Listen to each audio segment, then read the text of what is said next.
எழுத்து மற்றும் சொல் இதை பற்றி தான் கொடுத்துருப்பாங்க. நீங்கள் 6th 7th பேசிக்ஸில் இலக்கணம் பார்த்ததுனால இங்கே இருக்கக்கூடிய ஸ்டாண்டர்ட் இலக்கணம் ரொம்பவே ஈஸியாக இருக்கும். ஸோ பாருங்கள், எழுத்து சொல். முதல்ல எழுத்தை பற்றின ஒரு டெஃபினேஷனோட இதை ஆரம்பிச்சிருக்கோம். இதில் பார்த்தீங்கன்னா சார்பெழுத்து இதில் தான் ஆரம்பிச்சிருப்பாங்க.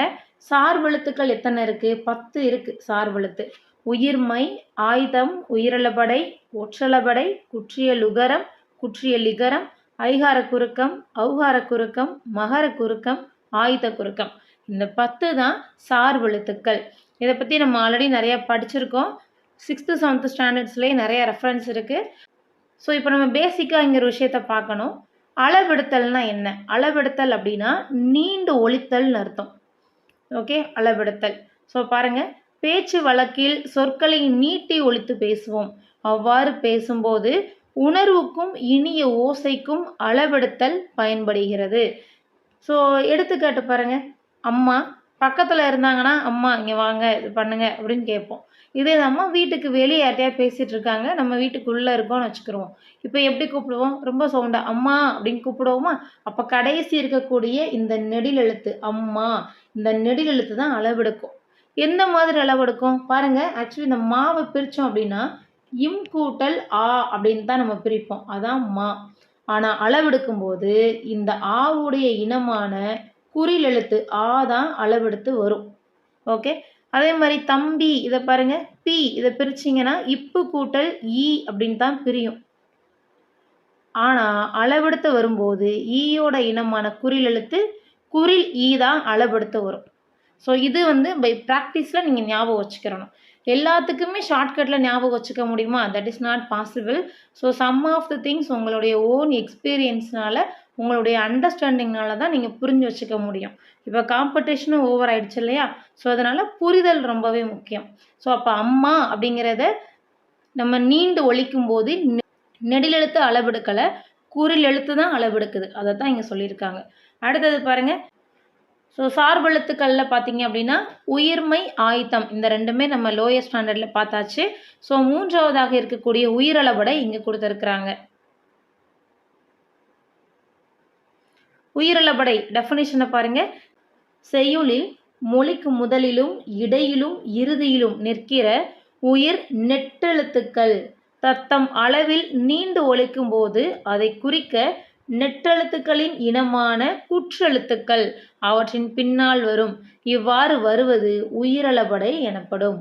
ஓகே, ஸோ நெட்டெழுத்துக்களுக்கு இனமான குற்றெழுத்துக்கள்னா குறில் எழுத்துக்கள்னு அர்த்தம், வேற ஒன்றும் இல்லை. ஸோ இதைத்தான் நம்ம என்னன்னு சொல்கிறோம்? உயிரளபடைன்னு சொல்லி சொல்கிறோம். ஏன் உயிரளபடைன்னு சொல்கிறோம்?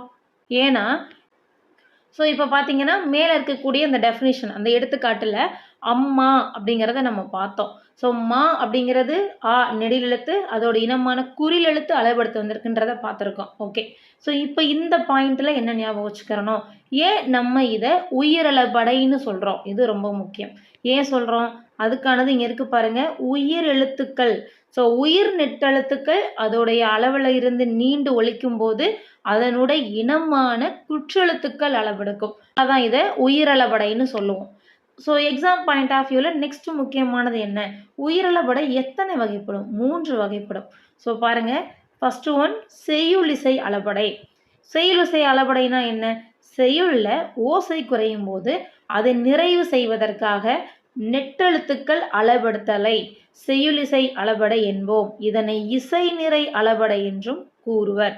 ஸோ இப்போ இதுக்கு நம்ம ஷார்ட்டாக ஞாபகம் வைக்கணும் அப்படின்னா இந்த இலக்கணத்தை விட்டு கொஞ்சம் வெளியே ஒரு எக்ஸாம்பிள் பார்க்கலாம். ஒரு பாட்டு வந்துச்சு, அட்ராட்ரா நாக்கு முக்கா நாக்கு முக்கான்னு ஒரு பாட்டு வந்துச்சு. அது எல்லாரும் கேட்டிருப்பீங்கன்னு நினைக்கிறேன். ஸோ இதில் நாக்கு முக்கா அப்படின்னு வரும்போது அந்த கா நெடில் எழுத்து அளவெடுக்கும். நாக்கு முக்கா, கா அட்ரா நாக்கு முக்கா. ஸோ அப்போ அங்கங்கே பார்த்தீங்க அப்படின்னா நெடில் எழுத்துக்கள் அளவெடுத்திருக்கோம். சொல்லையும் அழுத்தம் திருத்தமாக உச்சரிச்சிருப்பாங்க. அதனால தான் நம்மளால் அந்த பாட்டை கேட்க முடியும். இப்போ பார்த்தீங்க அப்படின்னா ஒரு சில ஹிட்ஸ் எல்லாம் இருக்கும், இளையராஜா ஹிட்ஸ் எல்லாம் இருக்கும். நைட்டு தூங்குறதுக்காக அதை யூஸ் பண்ணுவாங்க. அது ரொம்பவே சாந்தமாக ரொம்பவே அமைதியாக போகும். அதே மாதிரி இந்த நாக்கு முக்கா இந்த மாதிரியான பாடல்களை தூங்குறதுக்கு யூஸ் பண்ணுவாங்களா? யூஸ் பண்ண மாட்டாங்க. துள்ளலோசை இருக்கும். எப்படி கண்ணுக்குட்டி துள்ளி துள்ளி ஓடி வருமோ அதே மாதிரி செயல் முழுக்க எழுத்துக்கள் அங்கங்கே துள்ளி துள்ளி அளவெடுத்து வராதுதான் செய்யுளிசை அளபடைன்னு சொல்லுவாங்க. இதை கேட்கும்போது ரொம்ப ஓசை இனிமையாக இருக்கும். செயலோட அழகை கூட்டுறதுக்காக யூஸ் பண்ணுவோம். கேட்குறதுக்கும் போர் அடிக்காது. இதுதான் செய்யுளிசை அளபடை. ஓகே, இதுக்கு இன்னொரு பேர் இருக்குது, இசை நிறை அளபடை. ஸோ எடுத்துக்காட்டு பாருங்க, ஓ ஓதல் வேண்டும். ஓ ஓதல் இந்த வார்த்தையை பாருங்க, ஓ மொழிக்கு முதல்ல அளவெடுத்திருக்கு. அந்த ப்ளூ கலரில் கொடுத்துருக்காங்க இல்லையா, இதான் அளவெடுத்தது. ஓங்கிறது நெடில், அதனுடைய குறில் தான் ஓ. அப்போ நெட்டெழுத்து, அதனுடைய குற்றெழுத்து ஓ கொடுத்துருக்காங்க. அதே மாதிரி உரா ஆ பார்த்தீங்களா, ரா எப்படி பிரிக்கலாம், இற்கூட்டல் ஆ அப்படின்னு பிரிப்போம். ஆவோட இனமாக எழுத்து தான் குறில் எழுத்து ஆ. அப்போ இது மொழி இடை, மொழிக்கு இடையில அளவெடுத்திருக்கு. படா, ஸோ பாருங்க, டா இட்டுக்கூட்டல் ஆன்னு பிரிக்கலாமா, ஸோ ஆவோட குறில் எழுத்து ஆ. இது மொழி இறுதி எழுத்து. இதுதான் எடுத்துக்காட்டு. அப்போ என்ன கொஸ்டின் நம்ம எதிர்பார்க்கலாம் அப்படின்னா, உயிரளபடையில் வரக்கூடிய இந்த செய்யுளிசை அளபடை மொழிக்கு முதலிலும் இடையிலும் இறுதியிலுமே அளபெடுத்த வரும். இதை நோட் பண்ணி வச்சுக்கோங்க, ரொம்ப முக்கியம். மொழிக்கு முதலிலும் இடையிலும் இறுதியிலுமே அளபெடுத்து வரும் அப்படின்னு ஞாபகம் வச்சுக்கோங்க. அடுத்தது பாருங்க, இன்னிசை அளபடை. ஸோ இதுக்கு ஒரு ஷார்ட்கட்டும் பார்க்கலாம். முதல்ல இதுக்கான அண்டர்ஸ்டாண்டிங் பாருங்கள். இன்னிசை அளபடை என்ன, ஓசை குறையாத இடத்துல இனிய ஓசைக்காக குறில் நெடிலாகி அளபெடுப்பது. ஸோ இதுக்கு முன்னாடி பார்த்த செய்யுளிசை அளபடைக்கும் இன்னிசை அளபடைக்கும் என்ன வித்தியாசம்? இன்னிசை அளபடை பார்த்தீங்கன்னா ஓசை குறையாத இடத்துல இனிய ஓசைக்காக அளபெடுத்து வரும். ஆனால் செய்யுளிசை அளபடை ஓசை குறையும் போது அதை நிறைவு செய்வதற்காக அளபெடுக்கும். இந்த ரெண்டு டிஃப்ரெண்ட் முக்கியம். இதை நோட் பண்ணி வச்சுக்கோங்க. இந்த வீடியோ பார்க்கும்போது சைமல்டேனியஸாக புக்கு உங்கள் கையில் இருக்கணும். இதை தரவு பண்ணிவிட்டு கொஷின்ஸ் போட்டு பாருங்கள். இதை தரவு பண்ணாமல் கொஷின்ஸ் போட்டு பார்க்காதீங்க, ஸ்கோர் வராது.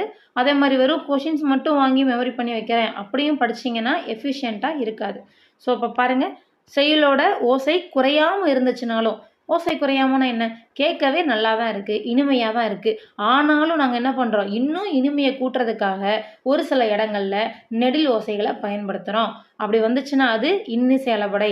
அனிருத்தோட சாங்ஸ் எல்லாம் இந்த மாதிரி தான் இருக்கும்.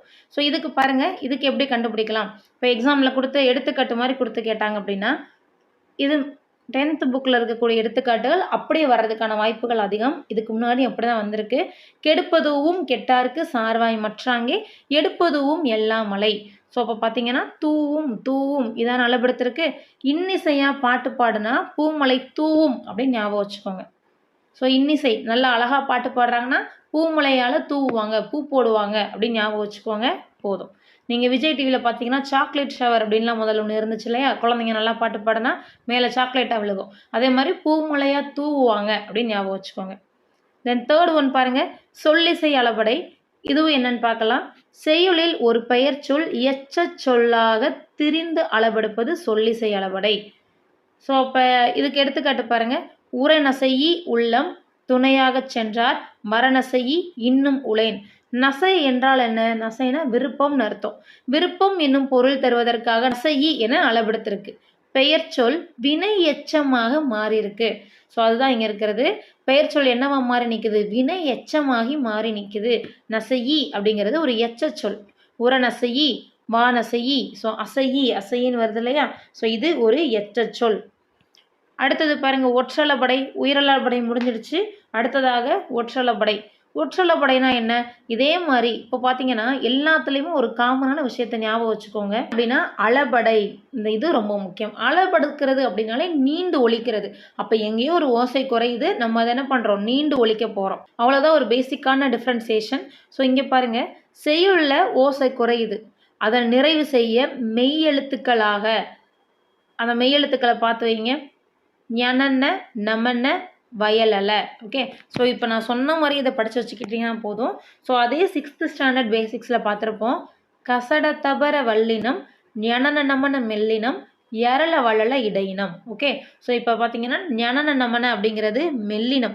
இந்த மெல்லின எழுத்துக்களும் ப்ளஸ் வயலல, ஓகே வயல்ல அப்படிங்கிற மாதிரி கூட ஞாபகம் வச்சுக்கோங்க. இதுவும் சேர்ந்து வந்துச்சுன்னா, இப்போ மெல்லின எழுத்துக்கள் 6 இருக்கும், வயலல 4, 6 4 10. இந்த 10 எழுத்துக்களும் அக் அப்படிங்கக்கூடிய ஆயுத எழுத்தும் அளபெடுத்துச்சுன்னா அதுதான் ஒற்றளபடை.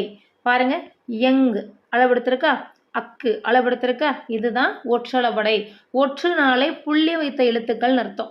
ஸோ அப்போ புள்ளி வச்ச இந்த எழுத்துக்கள் அளவெடுக்கிறதுனால இது ஒற்றளபடை. அடுத்தது சொல் பாருங்க. நெக்ஸ்ட் ஒன் எழுத்து முடிச்சிட்டோம். இப்போ சொல் பார்க்க போகிறோம். பூ மலர்ந்தது, மாடு புல் தின்றது. இந்த சொல்லுக்கும் நம்ம லோயர் ஸ்டாண்டர்ட்ஸில் நிறைய எக்ஸ்ப்ளனேஷன் பார்த்துருக்கோம். ஸோ பாருங்க, ஒரு எழுத்து தனித்து நின்றோ பல எழுத்து சேர்ந்து வந்தோ பொருள் தந்துச்சுன்னா அது சொல். ஓரெழுத்து ஒரு மொழிகள் 42 நன்னூலில் படிச்சிருப்போம் இல்லையா, பவனந்தி முனிவர் எழுதுனது. ஸோ அதெல்லாம் கொஞ்சம் ஞாபகப்படுத்தி பாருங்க. இருதிணைனா என்னது? உயர்திணை அக்ரிணை அப்படின்னு சொல்கிறதான் இருதிணை. 5 பால்னா என்னது? ஆண்பால், பெண்பால், ஒன்றன்பால், பலர்பால், பலவின்பால். இந்த 5ம் 5 வகையான பால்கள். 3 இடங்கள்னா தன்மை, முன்னிலை, படர்க்கை. உலக வழக்கு, செயல் வழக்கு. இதுவும் பார்த்துருக்கோம். தொல்காப்பியனார் இதை பற்றின டெஃபினேஷன் சொல்லியிருப்பாரு. வெளிப்படையாகவும் குறிப்பாகவும் விளங்கும். ஆக மொத்தம் சொல்லுங்கிறது இந்த எல்லா யூசேஜ்லையுமே வருது. அதைத்தான் இங்கே சொல்லியிருக்காங்க. அடுத்து மூவகை மொழி பாருங்க. மூவகை மொழி தனிமொழி, தொடர்மொழி, பொதுமொழி. மொழி எத்தனை வகைப்படும்? மொழி 3 வகைப்படும். முக்கியமான கொஸ்டின், மார்க் பண்ணி வச்சுக்கோங்க. தனிமொழி பாருங்க, கண், படி இந்த மாதிரி தனித்தனி எழுத்துக்களாக வந்துச்சு அப்படின்னு சொன்னால் அது தனிமொழி. இதை பகுபதம், பகாபதம் அப்படின்னு 2ஆக பிரிக்கலாம். இதுக்கான எக்ஸ்ப்ளனேஷனும் நம்ம இலக்கண ஏரியாவில் போட்டிருக்கோம். இப்போ ஷார்ட்டாக சொல்லணும் அப்படின்னா, கண்ணன் இதை பிரிக்க முடியணும், பிரித்து பொருள் கொடுத்துச்சுன்னா அது பகுபதம். அப்போ கண்ணனை எப்படி பிரிக்கலாம்? கண் கூட்டல் இன் கூட்டல் அண்ணுன்னு பிரிக்கலாம்.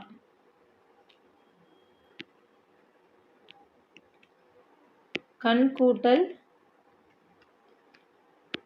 இன் கூட்டல் அன் இப்படி பிரிச்சிங்க அப்படின்னா அது பகுபதம்.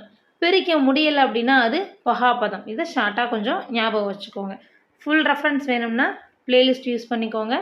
அடுத்து தொடர்மொழி பாருங்க. 2 அல்லது அதற்கு மேற்பட்ட தனிமொழிகள் தொடர்ந்து வந்து பொருள் தந்துச்சுன்னா அது தொடர்மொழி. கண்ணன் அப்படின்னு 1 மட்டும் வந்துச்சுன்னா தனிமொழி. 2 சேர்ந்துருச்சு இல்லையா, இங்கே 3 சேர்ந்துருச்சு இல்லையா, அப்போ இது தொடர்மொழி. கண்ணன் வந்தான், மலர் வீட்டுக்கு சென்றாள், அவன் கோவிலுக்கு சென்றான், அவன் பள்ளிக்கு வந்தான். இந்த மாதிரி தொடர்ந்து வருது அப்படின்னு பார்த்தீங்கன்னா அது தொடர்மொழி. அடுத்ததா பாருங்க பொதுமொழி. ஒரு சொல் தனித்து நின்று ஒரு பொருளையும் அச்சொல்லை பிரிந்து நின்று வேறு பொருளையும் தந்து தனிமொழிக்கும் தொடர்மொழிக்கும் பொதுவாய் அமைவது பொதுமொழி. இது ரொம்ப முக்கியம். தனிமொழிக்கும் யூஸ் பண்ணிக்கலாம், தொடர்மொழிக்கும் யூஸ் பண்ணிக்கலாம், 2க்கும் பொதுவாக வரும். இப்போ எடுத்துக்காட்டு பாருங்க. 8 8 அப்படிங்கிற எண்ணை குறிக்குது. அதே மாதிரி கீழே டெஃபினேஷன் கொடுத்துருப்பாங்க பாருங்க. 8 எல் கூட்டல் தூ. எல் கூட்டல் தூனா என்ன அர்த்தம்? எல்லை உன் அப்படின்னு அர்த்தம். அதே மாதிரி வேங்கை பாருங்க. வேங்கைங்கிறது ஒரு வேங்க மரத்தை குறிக்கும். அதே மாதிரி வேம் கூட்டல் கை அப்படின்னு சொல்லி பிரிஞ்சு வேகின்ற கை அப்படிங்கிற ஒரு பொருளையும் கொடுக்குது. ஸோ அப்போ தனியாக நின்னாலும் பொருள் கொடுக்கும், பிரித்து பார்த்தீங்கன்னாலும் பொருள் கொடுக்கும். அதனால தான் தனிமொழிக்கும் தொடர்மொழிக்கும் பொதுவாக அமையுது இந்த பொதுமொழின்னு சொல்லி சொல்கிறாங்க. அடுத்ததாக தொழிற்பெயர் பாருங்க. தொழிற்பெயர்னா என்ன? ஒரு தொழிலை குறிக்கணும், அவ்வளோதான். சிம்பிளாக சொல்ல போனோம்னா ஒரு தொழிலை குறித்தா தொழிற்பெயர். ஒரு வினை அல்லது செயலை குறிக்கும் பெயரானது எண், இடம், காலம், பால். ஸோ இதெல்லாம் வந்து கொடுத்துருப்பாங்க. நம்ம ஸ்கூலுக்காக ப்ரிப்பேர் பண்ணலை, உங்களோட எய்ம் காம்படிட்டிவ் எக்ஸாம் தான், டிஎன்பிஎஸ்சியில் வேலை வாங்கணும் அதானே. ஸோ அதனால் டீவியேட் ஆகி ரொம்ப உள்ளுக்குள்ளேயும் போகக்கூடாது. சிம்பிளாக ஞாபகம் வச்சுக்கோங்க. தொழில் பெயர்னா என்ன? ஒரு தொழிலை குறிச்சிச்சுன்னா அது தொழிற்பெயர். இந்த சிம்பிளான ஒரு இது போதும். இதோட இது பார்க்கலாம்.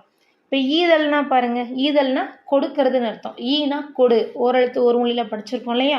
நடத்தல், நட அப்படின்னா நடந்து போகிறது. அப்போ இது ஒரு தொழிலை குறிக்கிறதுனால இது தொழிற்பெயர். இன்னொன்று பார்த்தீங்கன்னா அல் விகுதி. அல் விகுதி வந்துச்சுனாலே அது தொழிற்பெயர் தான். அடுத்து விகுதி பெற்ற தொழிற்பெயர் பாருங்க. ஸோ இங்கே விகுதிகள் கொடுத்துருக்காங்க பாருங்க.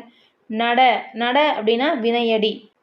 தல் அப்படிங்கிற விகுதி சேரும்போது நடத்தல் அப்படின்னு மாறுது. தல்ல பிரிச்சிங்கன்னா இத்து கூட்டல் ஆ அப்படின்னு சொல்லி பிரிக்கலாம். அப்போ இத்து கூட்டல் ஆ இல் அல். அல் அப்படிங்கிற விகுதி வரும். வாழ்க்கை, வாள் அப்படிங்கிறது வினையடி, கைங்கிறது விகுதி. ஆளல், ஆள் கூட்டல் அல். ஆள் அப்படிங்கிறது வினையடி, அல்லுங்கிறது விகுதி. விகுதியோடு வந்துச்சுன்னா அது விகுதி பெற்ற தொழிற்பெயர். அதே மாதிரி இன்னொன்று இருக்குது பாருங்கள். ஒரே வினையடி பல விகுதிகளை ஏற்கும். இப்போ நட அப்படிங்கிற ஒரு வினையடி இருக்குன்னு வச்சுக்கிறோம். நடை, நடத்தல், நடப்பது, நடந்தான், நடந்தாள், நடக்கின்றான், நடப்பான். இந்த மாதிரி நம்ம நிறைய சென்டென்சஸ் சொல்லலாம். இதுக்கு பேர் தான் ஒரே வினையடி பல விகுதிகளை கொடுக்குதுன்னு அர்த்தம். எதிர்மறை தொழிற்பெயர் பாருங்க, நடக்கிறதுக்கு அகெயின்ஸ்டான ஒரு வார்த்தை நடக்காமல் இருக்கிறது, கொல்றதுக்கு அகெயின்ஸ்டான ஒரு வார்த்தை கொல்லாமல் இருக்கிறது. இதான் எதிர்மறையான தொழிற்பெயர். அப்போ நடத்தலுங்கிறது தொழிற்பெயர், அது அப்படியே ஆப்போசிட்டில் சொல்லணும் அப்படின்னா நடவாமைன்னு சொல்லுவோம். இதுதான் எதிர்மறை தொழிற்பெயர். அடுத்து முதநிலை தொழிற்பெயர் பாருங்க. முதநிலை விகுதி பெறாமல் வினை பகுதியே தொழிற்பெயராதல். ஸோ விகுதி இருக்காது, ஆனால் வினையே என்னவா மாறிடும், தொழிற்பெயராக மாறிடும். எடுத்துக்காட்டு தட்டு, தரை, அடி. இதெல்லாம் பாருங்கள். இச்சொற்கள் முறையே தட்டுதல், உரைத்தல், அடித்தல். ஸோ ஆல்ரெடி பார்த்தோமா, அல் விகுதி வந்துச்சுன்னா அது தொழிற்பெயர். அப்போ தட்டுங்கிறத அல் சேர்க்குற விகுதி தட்டுதல், உரை அல் சேர்த்தோம்னா உரைத்தல், அடி அல் சேர்த்தோம்னா அடித்தல். ஸோ இந்த மாதிரியான முதல்நிலை தொழிற்பெயர்களில் வரும். அப்போ முதல்நிலை திரிந்த தொழிற்பெயர்னா என்ன, இதுவும் நம்ம லோயர் செக்ஷனில் பார்த்த ஒன்று. இப்போ பாருங்கள், பெரு அப்படின்னு இருக்குது, இது முதல்நிலை தொழிற்பெயர். முதல்நிலை திரிந்ததுன்னா இந்த முதல் எழுத்து திரிஞ்சு குறிலானது நெடிலாக மாறி இருக்கும். இதுதான் முதல்நிலை திரிந்த தொழிற்பெயர். அப்போ கெடுத்தல், கெடுங்கிறது என்னவா தெரிஞ்சிருக்கும், கேடு அப்படின்னு தெரியும். சுடுங்கிறது சூடுன்னு தெரியும். ஸோ நீங்கள் குழப்பிக்கவே வேண்டாம், அல் விகுதி முடிஞ்சிச்சுனாலே அது தொழிற்பெயர். எல்லாத்துலேயும் அல் அல்னு வந்திருக்கு பாருங்கள். இந்த நெக்ஸ்ட் ஒன் பாருங்கள், வினையால் அணையும் பெயர். ஒரு வினைமுற்று பெயரின் தன்மையை அடைந்து வேற்றுமை உருபு ஏற்றும் ஏற்காமலும் வேறொரு பயனிலையை கொண்டு முடிவது வினையால் அணையும் பெயர்.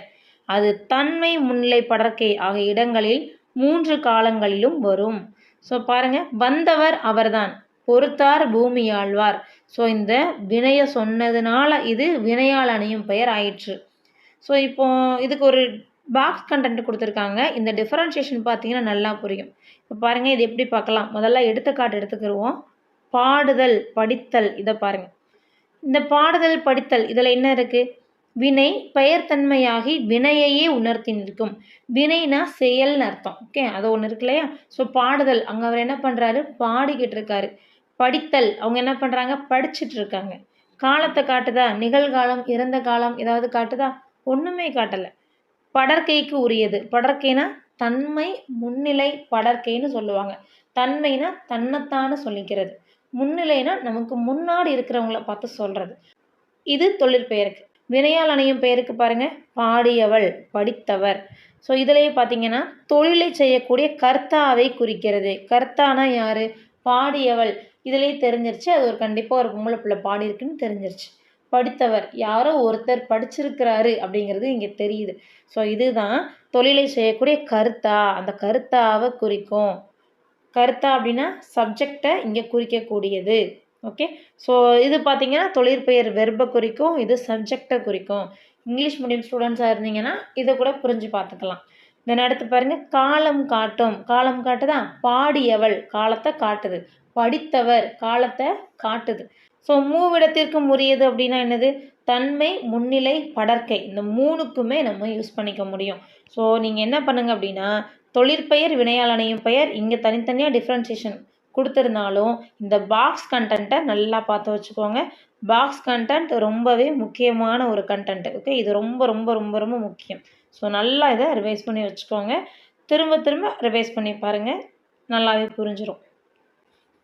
ஸோ இதனுடைய திறன் அறிவோம் பார்க்கலாம்.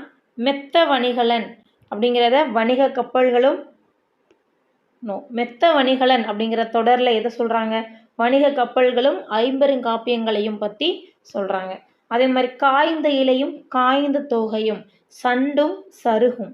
என் தமிழ்னா எப்படி பிரிக்கலாம், என் தமிழ் நா அப்படின்னு பிரிக்கலாம். ஸோ இந்த 3 தான் பிரிக்கிற மாதிரி கொடுக்குற வார்த்தைகளை கொஞ்சம் கூடுதல் கவனத்தோடு படிங்க, கேட்கறதுக்கான வாய்ப்புகள் அதிகம்.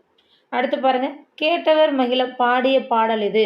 இத்தொடரில் இடம்பெற்றுள்ள தொழிற்பெயரும் வினையால் அணையும் பெயரும். ஸோ தொழிற்பெயர் என்னது, பாடல். வினையால் அணையும் பெயர் பாடிய. அடுத்தது பாருங்க, வேர்க்கடலை, மிளகாய் விதை, மாங்கொட்டை ஆகியவற்றை குறிக்கக்கூடிய பயிர் வகை மணி வகை. தொகைநிலை தொடர்கள். ஸோ இது ரொம்ப முக்கியமான ஒரு இலக்கண பகுதி, ஈஸியாகவும் இருக்கும். தொகைநிலை எத்தனை வகைப்படும் முதல்ல தெரிஞ்சுக்கோங்க. தொகைநிலை 6 வகைப்படும். தொகைநிலை 6 வகைப்படும். தென் நீங்க சொற்றொடர்னா என்னன்னு கொடுத்துருக்காங்க பாருங்க. சொற்கள் பல தொடர்ந்து நின்று பொருள் தருவது சொற்றொடர் அல்லது தொடர் எனப்படும். நீர் பருகினான், வெண்சங்கு ஊதினான். இது சொற்கள் தொடர்ந்து நிற்குது, பொருளும் கொடுக்குது. ஸோ தொடர்ந்து நிற்கணும், பொருளும் கொடுக்கணும். அப்படி இருந்துச்சுன்னா அதுதான் சொற்றொடர். அடுத்து தொகைநிலை தொடர் பாருங்க. பெயர் சொல்லோடு வினை சொல்லும் பெயர் சொல்லும் சேரும் தொடரின் இடையில் வேற்றுமை உருபுகளோ வினை பண்பு முதலியவற்றின் உருபுகளோ தொக்கி தொக்கி அப்படின்னா மறைந்துன்னு அர்த்தம். இது ரொம்ப முக்கியமானது. 2 அல்லது அதற்கு மேற்பட்ட சொற்கள் ஒரு சொல் போல் நிற்குமானால் அதனை தொகைநிலை தொடர் என்று கூறுவர். ஸோ இதுதான் தொகைநிலை தொடர். அப்போ தொகைநிலை தொடரில் என்னது? மறைஞ்சு இருக்கணும். இந்த ஒரு வார்த்தை மட்டும் இப்போ உங்களுக்கு ஞாபகம் இருந்தால் கூட போதும். மற்றதெல்லாம் படிக்கணுமா, மற்றது புரியலையே, ஒரு மாதிரி இருக்கே அப்படின்னு யோசிச்சிங்கன்னா இந்த ஒரு வார்த்தை புரியுதான்னு பாருங்கள். ஏதோ ஒன்று மறைஞ்சு நிற்குது. அது என்ன அப்படின்னா உருபுகள். ஓகே, ஸோ உருபுகள் மறைஞ்சு நின்றுச்சுன்னா அது தொகைநிலை தொடர். இதை மட்டும் ஞாபகம் வச்சுக்கோங்க. இதையும் எப்படி ஷார்ட்கட்டாக ஞாபகம் வைக்கலாம்? பொதுவாகவே நம்ம காசு ஏதாவது கொடுக்குறோம் வைக்கிறோம் அப்படின்னா அதை மறைச்சி அந்த மணி டீலிங்கை மறைவாக தான் பண்ணுவோம், ஓப்பனாக பண்ண மாட்டோம். அப்போ தொகைநிலை தொடர், தொகைனா காசு அப்படிங்கிற ஞாபகம் வச்சுக்கோங்க. மணி டீலிங்ஸை மறைச்சி தான் செய்வாங்க அப்படின்றத ஞாபகம் வச்சுக்கோங்க. எடுத்துக்காட்டு பாருங்க. கரும்பு தின்றான். இந்த கரும்பு தின்றான் அப்படிங்கிற ஒரு வார்த்தை இங்கே கொடுத்துருக்காங்க. இது நமக்கு மீனிங்ஃபுல்லாக புரியுதா அப்படின்னு கேட்டால் பாதி பாதி தான் புரிகிற மாதிரியான தெரியுது. இது ஐங்கிற ஒரு வார்த்தையை நீங்கள் நடுவில் சேர்த்தீங்க அப்படின்னா கரும்பை தின்றான் அப்படின்னு வரும். ஓகே, ஸோ கரும்பை தின்றான் அப்படின்னா நமக்கு நல்லா தெளிவாகவே புரியும். இந்த மாதிரி ஐங்கிற வார்த்தை இங்கே மறைஞ்சு வந்திருக்கு. மறைஞ்சு வந்து நமக்கு பொருள் கொடுத்துருக்கு. கரும்பு தின்றான்னால என்ன அர்த்தம்? அவன் கரும்பை தின்றான் அப்படின்னு தான் அர்த்தம். ஸோ இந்த மாதிரி மறைஞ்சு வந்து பொருள் கொடுத்துச்சுன்னா அதுதான் தொகைநிலை தொடர். நீங்கள் கொடுத்துருக்காங்க பாருங்க. தொகைநிலை தொடர் எத்தனை வகைப்படும்? 6 வகைப்படும். அவை வேற்றுமை தொகை, வினைத்தொகை, பண்புத்தொகை, உவமைத்தொகை, உம்மைத்தொகை, அன்மொழித்தொகை. இதுதான் அந்த 6.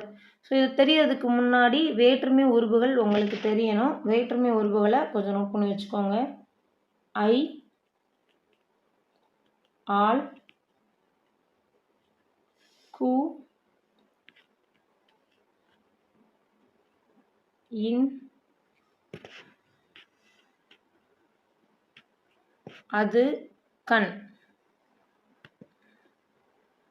இதுதான் வேற்றுமை உறுப்புகள். ஸோ ஐ, ஆல், கு, இன், அது, கண். எத்தனை இருக்குது? 6 இருக்குது. ஆனால் வேற்றுமை உறுப்புகள் 8. 6 தானே இருக்குது. அப்போ 2 என்னாச்சு மேம் அப்படின்னு கேட்டிங்கன்னா முதல் ஒன்றுக்கும் இறுதி ஒன்றுக்கும் வேற்றுமை உறுப்பு கிடையாது. அப்போ பார்த்தீங்கன்னா மொத்தம் 8 இது இருக்கணும். ஓகே, ஸோ அப்போ 8ல் நம்ம 6 தான் ஞாபகம் வச்சுருக்கோம். இதை நம்ம எப்படி படிக்கணும்னா இந்த ஐங்கிறத 2 அப்படின்னு சொல்லி படிங்க. இது 2வது வேற்றுமை உறுப்புன்னு படிங்க.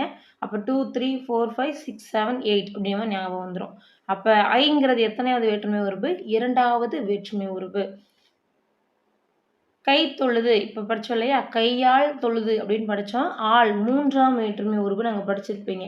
ஸோ அதுதான் இதற்கான விளக்கம். ஓகே, இதை அப்படியே மெமரி பண்ணி வச்சுக்கோங்க. ஐ, ஆள்கு, இன்னது, கண் அப்படின்னு ஞாபகம் வச்சுக்கிட்டிங்கன்னா போதும். ஸோ பார்க்கலாம், வேற்றுமை தொகை பார்க்கலாம். மதுரை சென்றார். மதுரை சென்றார் பொருள் கொடுக்குதா? இதை விட மதுரைக்கு சென்றார் அப்படின்னு சொல்லும்போது தான் நமக்கு அந்த பொருள் தெளிவாகவே புரியுது. மதுரைக்கு சென்றார். ஓகே, ஸோ இதில் கு அப்படிங்கிறத தான் மறைஞ்சு வந்து பொருள் கொடுக்குது. அப்போ கு எத்தனாவது வேற்றுமை உறுப்பு? 4வது வேற்றுமை உறுப்பு. ஸோ இப்போ பாருங்கள், ஒரு தொடரில் வேற்றுமை உறுப்புகள் இங்கே கொடுத்துருக்காங்க பார்த்தீங்களா? ஐயால், கு, இன்னது, கண் ஆகியவற்றுள் ஒன்று மறைந்து வந்து பொருள் உணர்த்துவது வேற்றுமை தொகை. அப்போ என்ன அர்த்தம்? இந்த வேற்றுமை உறுப்புகளில் ஏதாவது ஒரு வேற்றுமை உறுப்பு மறைஞ்சு வந்து பொருள் கொடுக்கணும். அப்படி மறைஞ்சு வந்துச்சுனாலே அது வேற்றுமை தொகை தான். இதை எப்படி ஞாபகம் வச்சுக்கலாம்? மோஸ்ட்லி நீங்கள் இலக்கணம் படிக்கவே வேண்டாம். நம்ம வீடியோ பார்த்தீங்க அப்படின்னா கான்செப்டாகவே நீங்கள் ஞாபகம் வச்சுக்கலாம். எப்போவுமே மறக்காது. ஸோ பாருங்கள், வேற்றுமை உறுப்புகள்னால் என்னென்ன சொன்னோம்? ஐயாளுக்கு இன்னது, கண் சொன்னோம் இல்லையா? இதுதான் வேற்றுமை உறுப்புகள். அப்போது தொகைனா என்ன அர்த்தம் சொன்னோம்? தொகைனா மறைச்சி வச்சு கொடுக்கறது. மணி டீலிங்ஸு மறைவாக தான் பண்ணுவோம் அப்படிங்கிற மாதிரி ஞாபகம் வைக்க சொன்னோம். ஸோ அப்போது இங்கே ஒரு வேற்றுமை உறுப்பு மறைஞ்சு வந்துச்சுன்னா அதுதான் வேற்றுமை தொகை. அவ்வளோதான். அடுத்தது பாருங்கள். உருபும் பயனும் உடன் தொக்க தொகை. இதில் பாருங்க தேர்ப்பாகன் அப்படிங்கிற வார்த்தை எடுத்துக்கிடுவோம். தேர்ப்பாகன் புரியுதா? புரியல.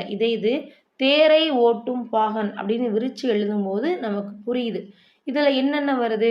தேரை அப்படின்னு சொல்லும்போதே இந்த ரை எற்கூட்டல் ஐன்னு பிரிப்போம். அப்போ ஐ அப்படிங்கிற வேற்றுமை உருபு மறைஞ்சு வருது. அதே மாதிரி ஓட்டும் அப்படிங்கிற பொருளை உடைய பயனும். ஓட்டும்னு என்னது? ஓட்டுதல். ஓகே, அந்த பர்டிகுலர் சென்டென்ஸோட பயனே இதுதான். தேர்ப்பாகனா தேரை ஓட்டக்கூடிய ஒரு பாகன், அதை தான் வந்து தேர்ப்பாகன்னு சொல்கிறோம். அப்போ ஓட்டுங்கிறது என்னது? அங்கே கொடுத்துருக்கிற பயன். இது ரெண்டும் மறைஞ்சு வந்ததுனால இது உருபும் பயனும் உடன் தொக்க தொகை. எப்படி ஞாபகம் வைக்கலாம்? தொகைனா மறைஞ்சு வந்திருக்கணும். எஸ், இங்கே ஐ அப்படிங்கிறதும் ஓட்டுங்கிறதும் மறைஞ்சு வந்திருக்குது, அதனால இது தொகை. உருபுனா என்னது? வேற்றுமை உருவு படித்தோம் இல்லையா? அந்த ஆறுக்குள்ள ஏதாவது ஒன்று மறைஞ்சு வந்திருக்கணும். இங்கே என்ன மறைஞ்சு வந்திருக்கு? ஐ மறைஞ்சு வந்திருக்கு. பயன்னா என்னது? இந்த பர்டிகுலர் உருபோட பயன் என்னது? ஓட்டுறது, தேரை ஓட்டுறது. ஸோ அப்போ ஓட்டுதல் அப்படிங்கிறதும் மறைஞ்சு வந்திருக்குது. இந்த மாதிரி உருபும் பயனும் ஒன்றா உடன் தொக்கனா ரெண்டும் ஒன்றாவே சேர்ந்து மறைஞ்சு வருது அப்படின்னா அதுக்கு பேர் தான் உருபும் பயனும் உடன் தொக்க தொகை. ஸோ புரிஞ்சிருக்கும்னு நினைக்கிறேன். உருபும் பயனும் உடன் தொக்க தொகை. ஓகே, இன்னொரு எடுத்துக்காட்டு பாருங்க. தமிழ் தொண்டு. இது எப்படி பண்ணலாம்? தமிழுக்கு செய்யும் தொண்டு அப்படிங்கிறது தான் உள்ளுக்குள்ள மறைஞ்சு வந்திருக்கிற ஒன்று. அப்போ தமிழுக்கு ஐ ஆள் கு கு அப்படிங்கிறது 4ஆம் வேற்றுமை உருபா. அப்போ 4ஆம் வேற்றுமை உருபும் தமிழுக்கு செய்யும்னா என்னது? செய்யும்னா பயன் அர்த்தம். இந்த பர்டிகுலர் உருவோட பயன் அதுதான், தமிழுக்கு செய்யும் தொண்டு. இதெல்லாம் உங்களுக்கு ஆட்டோமேட்டிக்காகவே ஞாபகம் வந்துடும். ஸோ இதெல்லாம் சேர்க்கும்போது அது 4ஆம் வேற்றுமை உருபு அப்படின்னு சொல்லி மாறுது. அடுத்தது பாருங்க, வினைத்தொகை பாருங்க. காலம் காட்டும் இடைநிலையும் பெயரச்ச விகுதியும் மறைந்து நிற்க வினைப்பகுதியை தொடர்ந்து ஒரு பெயர் வந்து ஒரு சொல்லை போல் நடப்பது வினைத்தொகை எனப்படும். காலம் கறந்த பெயரச்சமே வினைத்தொகையாகும். ஸோ இது என்ன ஒரு வித்தியாசமாக இருக்குது, புரிஞ்சிக்க முடியலையே, இல்லை ரொம்ப டிஃபிகல்ட்டாக இருக்கேன்னு யோசிச்சிங்கன்னா இந்த டெஃபினிஷனே உங்களுக்கு வேணாம், இந்த டெஃபினிஷனையே விட்டுருங்க. அப்புறம் எப்படி ஞாபகம் வைக்கலாம் பாருங்கள். வினைத்தொகை, வினைனா என்னது? இங்கிலீஷில் வெர்புன்னு சொல்லுவோம். 3 காலத்துக்குமே பொருள் கொடுக்குற மாதிரி வரணும். அப்படி வந்துச்சுன்னா அதுதான் வினைத்தொகை. இப்போ பாருங்கள், வீசு தென்றல்னு ஒன்று இருக்குது. இந்த வீசு தென்றல் நம்ம எப்படி எடுக்கலாம்? தென்றல்னா காற்றுன்னு அர்த்தம். அப்போ இது என்ன பண்ணலாம்? 3 காலத்துக்கும் எடுக்கலாமா? ப்ரெசன்ட் டென்ஸாக எடுக்கலாம், பாஸ்டாக எடுக்கலாம், ஃப்யூச்சராக எடுக்கலாம். ப்ரெசன்ட் டென்ஸில் எப்படி சொல்லலாம்? இப்போ நடக்கிற ஒரு விஷயத்தை தான் நம்ம ப்ரெசன்ட் டென்ஸில் சொல்லுவோம். அப்போ வீசுகின்ற காற்றுன்னு சொல்லலாமா? எப்படி காத்தடிச்சிட்டு இருக்குன்னு பாரு அப்படின்னு நம்ம சொல்லுவோம். அதே மாதிரி பாஸ்ட் டென்ஸில் எப்படி சொல்லுவோம்? நேற்று எவ்வளோ காற்று அடிச்சிச்சு தெரியுமா அப்படின்னு நம்ம சொல்லுவோம். அப்போ அது என்னது? வீசிய காற்று. இது ஃப்யூச்சரில் எப்படி சொல்கிறோம்? ஒரு நாள் காற்று அடிக்கும் பாரு அப்படின்னு நம்ம சொல்லுவோம். நேற்றை விட இன்னைக்கு காற்று அதிகமாக அடிக்குது, இல்லை நாளைக்கு காற்று பயங்கரமாக அடிக்கும் அப்படின்னு நம்ம சொல்லுவோம். அப்போ இதை எப்படி கரெக்டாக தமிழ் வார்த்தைகள் எப்படி சொல்லலாம் அப்படின்னா வீசும் காற்று அப்படின்னு நம்ம சொல்லலாம். அப்போ வீசுகின்ற காற்று, வீசிய காற்று, வீசும் காற்று 3க்குமே பொருள் கொடுக்குது. இதே மாதிரி கொள்களிறு, இதை எப்படி எடுக்கலாம்? இதையும் கொன்ற களிறு, கொள்கின்ற களிறு, கொள்ளும் களிறு அப்படின்னு எடுக்கலாம். பாருங்க, இது ப்ரெசன்ட் டென்ஸுக்கு என்ன சொல்லலாம்? கொள்கின்ற களிறு. களிறுனா யானைன்னு அர்த்தம், யானை கொண்டுட்டு இருக்கு, கொள்கின்ற களிறு. இது பாஸ்ட் டென்ஸுக்கு கொன்ற களிறு, யானை கொன்றுச்சு. ஃப்யூச்சருக்கு என்ன சொல்லலாம்? கொல்லும் களிறு அப்படின்னு சொல்லலாம். அப்போ 3 இதுக்குமே பொருள் கொடுக்குற மாதிரி இருக்கு இல்லையா? இந்த மாதிரி நிகழ்காலத்துக்கு, இறந்த காலத்துக்கு, வருங்காலத்துக்கு 3க்குமே பொருள் கொடுத்துச்சுன்னா அதுதான் வினைத்தொகை. ஓகே, ஸோ இப்போ இந்த டெஃபினிஷனை பாருங்கள். நம்ம பார்த்த விஷயந்தான் அப்படியே இங்கே கொடுத்துருப்பாங்க. 3 காலத்துக்குமே பொருந்துகிற மாதிரி இருக்குது பாருங்கள். வீசிய காற்று, வீசுகின்ற காற்று, வீசும் காற்று. அதே மாதிரி கொன்ற களிறு, கொள்கின்ற களிறு, கொள்ளும் களிறு. அப்போ 3 காலத்துக்குமே வந்துச்சுன்னா அது என்னது? அதுதான் வினைத்தொகை. அடுத்து பண்புத்தொகை பாருங்க. நிறம், வடிவம், சுவை, அளவு முதலியனவற்றை உணர்த்தும் பண்பு பெயருக்கும் அது தழுவி நிற்கும் பெயர் சொல்லுக்கும் இடையில் மை என்னும் பண்பு விகுதி ஆகிய ஆன என்னும் பண்பு உருபுகள் மறைந்து வருவது பண்புத்தொகை. இப்போ பாருங்க, செங்காந்தல் என்ன சொல்லலாம்? செம்மையாகிய காந்தல். மை விகுதி வருதா? அதே மாதிரி வட்டத்தொட்டி, வட்டமான தொட்டி. அதோட வடிவத்தை இங்கே குறிக்குது. இன்மொழி, இனிமையான மொழி. அப்போ மை விகுதி வரணும். இன்னொன்று பண்பு, நிறம், குணம் இது எதையாவது மீன் பண்ணி வரணும். அப்படி வந்துச்சுன்னா அது பண்பு தொகை. நற்பெயர் அப்படின்னு இருக்கு. அப்போ இதை எப்படி பிரிக்கலாம்? நன்மை கூட்டல் பெயர்னு பிரிக்கலாம். அப்போ மை விகுதி மறைஞ்சு வருது. ஓகே. ஸோ அதே மாதிரி பாருங்க, பசும் வயல் அப்படின்னு எடுத்துக்கிறோம். பசும் வயல் அப்படின்னா பசுமையான வயல்னு அர்த்தம். அதுலேயும் மை விகுதி மறைஞ்சு வந்திருக்கு. ஸோ இந்த மாதிரி வர்றது தான் பண்பு தொகை. அடுத்தது பாருங்க, இரு பெயரொட்டு பண்பு தொகை. 2 பெயர் ஒட்டி போய் வரணும். அதான் இரு பெயரொட்டு பண்பு தொகை. இங்கே பாருங்க, சிறப்பு பெயரும் பொது பெயரும் வரணும். ஆகிய அப்படிங்கிற பண்பு உருபு அங்கே தொக்கி நிற்கணும். எடுத்துக்காட்டு பாருங்க, மார்கழி திங்கள், சாரை பாம்பு. இதில் என்ன சொல்கிறாங்க? மார்கழி அப்படிங்கிறது ஒரு மாதத்தின் பெயர். திங்கள்லாம் மாதம்னு அர்த்தம். இது என்ன மாதம்? மார்கழி மாதம் அப்படின்னு சொல்லுவாங்க இல்லையா? எத்தனையோ மாதங்கள் இருந்தாலும் அதில் மார்கழியை பற்றி சிறப்பாக பேசுகிறாங்க. அப்படி சொல்கிறதுனால தான் இந்த இடத்துல மார்கழி திங்கள்ங்கிறது வருது. அதே மாதிரி எத்தனையோ பாம்புகள் இருந்தாலும் அதில் சாரை பாம்பை பற்றி சொல்கிறாங்க. சாரைங்கிறது பாம்போட ஒரு இனம், ஒரு பெயர். ஸோ அப்போ சாரைங்கிறது ஒரு பெயர், பாம்புங்கிறது ஒரு பெயர். இந்த 2 பெயரும் ஒன்றா ஒட்டி போய் வர்றது தான் பண்பு தொகை. இருபெயரொட்டு பண்பு தொகை. ஓகே. இந்த எடுத்துக்காட்டை மட்டும் ஞாபகம் வச்சுக்கோங்க, போதுமானது. அடுத்து உவமை தொகை பாருங்க. உவமைக்கும் பொருளுக்கும் இடையில் உவம உருபு மறைந்து வருவது. ஸோ உவம உருபு மறைஞ்சு வந்துச்சுன்னா அதுதான் உவமை தொகை. ஸோ எடுத்துக்காட்டு பாருங்க, நம்ம ஆல்ரெடி 7th ஸ்டாண்டர்டில் உவமை தனியாக உருவகம் தனியாக பார்த்துருக்கோம். அதை நீங்கள் பார்க்கல அப்படின்னா பிளேலிஸ்ட்டில் செக் பண்ணிக்கோங்க. இலக்கணம் தனியாகவே இருக்குது, அதை கொஞ்சம் பார்த்து ரெஃபர் பண்ணி வச்சுக்கோங்க, இன்னும் தெளிவாக கான்செப்ட் புரியும். ஸோ மலர் கை பாருங்கள், மலர் போன்ற கை. ஓகே. ஸோ மலர் அப்படிங்கிறது உவமை, கை அப்படிங்கிறது உவமேயம். இந்த ரெண்டுக்கும் இடையில போன்ற அப்படிங்கக்கூடிய உவம உருவு மறைந்து வருது. உவம உருவு மறைஞ்சு வந்துச்சுனாலே அது தொகை அப்படின்னு படிச்சிருக்கோம். அப்போ இது என்னது? உவமை தொகை. ஓகே. ஸோ மலர் கைனா மலர் போன்ற கை, போல, போன்ற உவம உருவுகள் இதெல்லாம் ஞாபகம் வச்சுக்கோங்க. அந்த கிளாஸையும் ரெஃபர் பண்ணி பாருங்கள், நிறைய விஷயங்கள் இதில் இருக்கும். தென் உண்மை தொகை பாருங்க. உண்மைனா என்ன? அப்படிங்கிற இடைச்சொல் நடுவில் வரணும். அப்படி வந்துச்சுன்னா அது உண்மை தொகை. ஸோ இப்போ இங்கே பாருங்க, உண்மை தொகை எண்ணல், எடுத்தல், முகத்தல், நீட்டல் ஆகிய 4 அளவு பெயர்களை தொடர்ந்து வரும். இதை மார்க் பண்ணி வச்சுக்கோங்க. உண்மை தொகை 4 அளவு பெயர்களில் தொடர்ந்து வரக்கூடியது. தென் எடுத்துக்காட்டு பாருங்க, ஈஸியாக புரியும். அண்ணன் தம்பி எப்படி சொல்லுவோம்? அண்ணனும் தம்பியும். தாய் செய், தாயும் சேயும். அப்போ அப்படிங்கிற ஓம உருபு உள்ள மறைஞ்சு வந்திருக்கு. தாய் செய் வந்தனர் அப்படின்னு சொன்னாங்கன்னா தாயும் சேயும் வந்தனர் அப்படின்னு அர்த்தம். அப்போ உம்முங்கிறது மறைஞ்சு வந்திருக்கு இல்லையா? இதுதான் உண்மை தொகை. அடுத்ததாக அன்மொழி தொகை. அன்மொழி தொகை பாருங்க, வேற்றுமை, வினை, பண்பு, உவமை, உண்மை ஆகிய தொகைநிலை தொடர்களில் உருபுகளும் அவை அல்லாத வேறு சொற்களும். ஸோ இது ரொம்ப முக்கியம். உருபுகளும் அவை அல்லாத வேறு சொற்களும் மறைந்து நின்று பொருள் கொடுத்துச்சுன்னா அதுதான் அன்மொழி தொகை. ஓகே. ஸோ இப்போ பாருங்க, இது வரைக்கும் பார்த்த ஃபுல்லாக உருபுகள் வரும். அதே மாதிரி இருபெயரொட்டு பண்பு தொகை, உருவும் பயனும் உடன் தக்க தொகை எல்லாம் பார்த்தோம். இங்கே பார்த்தீங்கன்னா அன்மொழி தொகை. இதில் பாருங்க, சிவப்பு சட்டை பேசினார்னு ஒன்று இருக்கு. சிவப்பு சட்டை பேசினார், முறுக்கு மீசை வந்தார். உங்கள் வீட்டுக்கு ஒருத்தர் வர்றாரு, அவர் உங்கள் அப்பாவை தேடி வர்றாரு. இந்த சுச்சுவேஷனில் அப்பா வெளியே போயிருக்காரு, அம்மா வீட்டுக்குள்ளே கிச்சனில் ஏதோ பிஸியாக இருக்காங்கன்னு வச்சுப்போம். ஸோ இப்போ அவர் வந்து உங்கள்கிட்ட கேட்குறாரு, தம்பி அப்பா எங்கப்பா அப்படின்னு கேட்குறாரு. அப்பா வெளியே போயிருக்காரு, பிஸியாக இருக்காரு அங்கிள் அப்படின்னு நீங்கள் சொல்கிறீங்க. சரி ஓகேப்பா நான் வந்தேன்னு சொல்லியிருப்பான்னு சொல்லிட்டு போயிடுறாரு. இப்போ நீங்கள் உள்ள அம்மா கிட்ட சொல்ல வர்றீங்க, அவரோட பேரையும் நீங்கள் கேட்காம விட்டுட்டீங்க. இப்போ அம்மாட்ட வந்து சொல்கிறீங்க, அப்பாவை தேடி ஒருத்தர் வந்தாருமா அப்படிங்கிறீங்க. இப்போ அம்மா கேட்பாங்க, யாருப்பா அப்படின்னு கேட்குறாங்க. அப்போ என்ன சொல்லுவீங்க? பேரை கேட்கல. அப்போ நம்ம என்ன பண்ணுவோம்?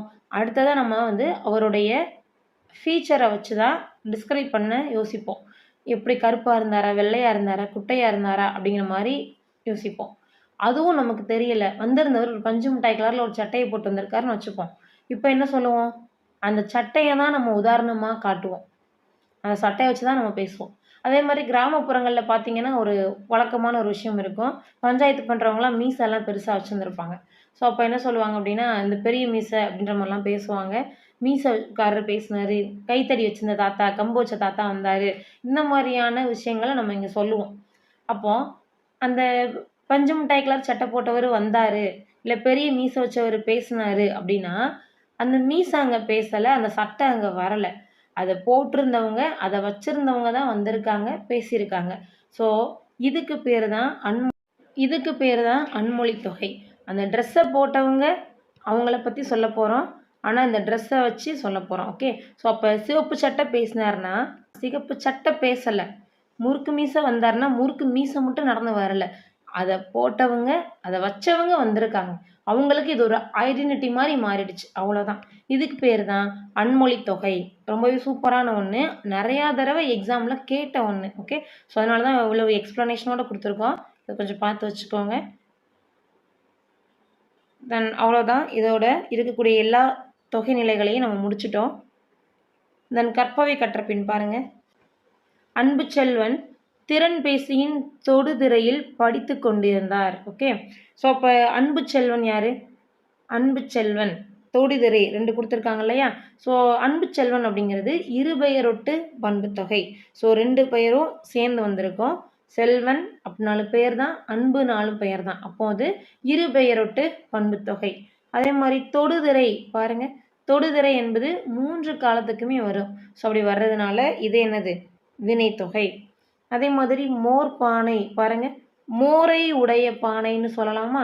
ஸோ மோர்பானை, மோரை உடைய பானை, மோரை. ஐ அப்படிங்கிற வார்த்தை 2ஆம் வேற்றுமை உருபு. அப்போ இது 2ஆம் வேற்றுமை உருபும் பயனும் உடன் தொகை. அடுத்து பாருங்க, மோர் கொடுக்கவும். இதை என்ன பண்ணலாம்? மோரை கொடுக்கவும் அப்படிங்கிற வார்த்தையை நமக்கு கொடுக்கும். ஸோ மோரை. ஐ அப்படிங்கிறது ஜஸ்ட் 2ஆம் வேற்றுமை தொகை, அவ்வளோதான். ஸோ அப்போ மோர் பானைக்கும் மோர் கொடுக்கவும் அப்படிங்கிறதுக்குமே டிஃப்ரெண்ட்டாக தெரியணும். மோர் பானை அப்படின்னா மோரை உடைய பானை, ஐயும் உடைய, இந்த 2 வார்த்தையும் ஐ ப்ளஸ் உடைய, இந்த 2ம் சேர்றதுனால இது 2ஆம் வேற்றுமை உருபும் பயனும் உடன் தக்க தொகை. இது மோர் கொடுக்கவும், இதில் மோரை கொடுக்கவும் ஐ மட்டும்தான் வருது. அப்போ இது 2ஆம் வேற்றுமை தொகை. அடுத்து பாருங்க, வெண்டைக்காய் பாருங்க, வெண்டைக்காய். இந்த வெண்டைக்காய்னா என்னது? வெண்டைன்றது ஒரு பெயர், காய்ன்றது ஒரு பெயர். அப்போ இது இருபெயரொட்டு பண்பு தொகை. அதே மாதிரி மோர் குழம்பு பாருங்க, மோர் குழம்பு. இதை என்ன சொல்லலாம்? மோரை உடைய குழம்பு, மோர் குழம்பு. ஸோ மோரை உடைய 2மே வருது. அப்போ இது 3ஆம் வேற்றுமை உருவும் பயனும் உடன் தொகை. அதே மாதிரி தங்க மீன்கள் பாருங்க, தங்கம் போன்ற மீன்கள் சொல்லலாமா? ஸோ மீன்கள் எப்படி இருந்துச்சு? தங்கம் மாதிரி இருக்குது. கோல்டு ஃபிஷ் சொல்லுவோம்ல, தங்கம் போன்ற மீன்கள். அப்போ போல போன்ற அப்படிங்கிறது உவம உருபு, அது இங்கே மறைஞ்சு வந்திருக்கிறதுனால இது உவமை தொகை. அதே மாதிரி தண்ணீர் தொட்டி பாருங்க, தண்ணீரை உடைய தொட்டி அப்படின்னு நம்ம சொல்லுவோம். அப்போ அங்கே 2ஆம் வேற்றுமை உருவும் பயனும் தொக்கி நிற்குது. ஓகே. ஸோ இதெல்லாம் ரொம்ப முக்கியமான ஒன்று, பார்த்து வச்சுக்கோங்க. தென் திறனறிவும் பார்க்கலாம். உனக்கு பாட்டுகள் பாடுகிறோம், உனக்கு புகழ்ச்சிகள் கூறுகிறோம். பாரதியின் இவ்வடிகளில் இடம்பெற்றுள்ள நயங்கள் யாவை? பாருங்க, உனக்கு முதல் எழுத்து ஒன்று போய் வந்துச்சுன்னா மோனை, 2ஆம் எழுத்து ஒன்றா வந்துச்சுன்னா எதுகை. அப்போ மோனை எதுகை வந்திருக்கு. ஒவ்வொரு ஆண்டும் ஜூன் 15ஐ உலக காற்று நாளாக கொண்டாடி வருகிறோம். காற்றாலை மின் உற்பத்தியில் இந்தியாவில் தமிழகம் 2ஆம் இடம் என்பது எனக்கு பெருமையே. காற்றின் ஆற்றலை பயன்படுத்தி கடல் கடந்து வணிகம் செய்து அதில் வெற்றி கண்டவர்கள் தமிழர்கள். ஸோ இங்கே கொடுத்துருக்கிறதுல செய்தி 1ம் 3ம் சரி. தமிழகம் முதலிடத்துல இருக்கு, 2ஆம் இடம் கிடையாது, அதனால் இது இங்கே தப்பு. பாடு இமில் பனிக்கடல் பருகி எனும் முல்லைப்பாட்டு அடி உணர்த்தும் அறிவியல் செய்தியாது. கடல் நீர் ஆவியாகி மேகமாகுதல். இதை பார்த்து வச்சுக்கோங்க, முக்கியமானது. அதே மாதிரி பாருங்க, பெரிய மீசை சிரித்தார். பெரிய மீசையுடைய நபர் சிரிச்சிருப்பாரு, அப்போ அது அன்மொழி தொகை. கொண்டல். கொண்டல்னா என்னது? கொண்டல்னா கிழக்குன்னு அர்த்தம். கொண்டல் அப்படின்னா கிழக்கு. கோடை. கோடை அப்படின்னா மேற்கு அப்படின்னு அர்த்தம். வாடைனா வடக்கு, தென்றல்னா தெற்கு. தென் கலைச்சொல் அறிவோம். ஸ்டாம் புயல், டொர்னாடோ சூறாவளி, டெம்பஸ்ட் பெருங்காற்று, லேண்ட் ப்ரீஸ் நிலக்காற்று, சீ ப்ரீஸ் கடல் காற்று, வேர்ல்வெண்ட் சுழல் காற்று. அறிவை விரிவு செய் பாருங்க. குயில் பாட்டு பாரதியார். அதோ அந்த பறவை போல, பறவை மனிதர்னாலே சலீம் அலி தான். உலகின் மிகச்சிறிய தவளை S Ramakrishnan. Okay, so S Ramakrishnan உலகின் மிகச்சிறிய தவளையை அவர் தான் வளர்த்துருக்கிறாரு. கிருஷ்ணர்கிட்ட தான் தவளை இருக்குன்ற மாதிரி ஞாபகம் வச்சுக்கோங்க. மிகச்சிறிய தவளையை வளர்த்தவர் ராமகிருஷ்ணன். தொகாநிலை தொடர்கள். ஸோ நம்ம லாஸ்ட் கிளாஸில் பார்த்தது தொகைநிலை தொடர்கள். இங்கே பார்க்க போகிறது தொகாநிலை தொடர்கள். தொகை அப்படின்னா எப்படி ஞாபகம் வச்சுக்க சொன்னோம்? மறைஞ்சு வருன்றதை ஒன்று சொன்னோம். ஸோ தொகை அப்படிங்கும்போது உங்களை மணிங்கிற வார்த்தையை ஞாபகம் வச்சுக்க சொல்லி சொன்னோம். காசை மறைமுகமாக எண்ணுவோம். ஓகே, ஸோ அதே மாதிரி நீங்கள் ஞாபகம் வச்சுக்கிறணும். தொகை மறைஞ்சு இருக்குன்னு ஞாபகம் வச்சுக்க சொன்னோம். அதே மாதிரி இங்கே என்ன பார்க்க போகிறோம் அப்படின்னா, இங்கே தொகா பார்க்க போகிறோம். ஸோ தொகா நிலைத்தொடர்கள் முக்கியமான ஒன்று.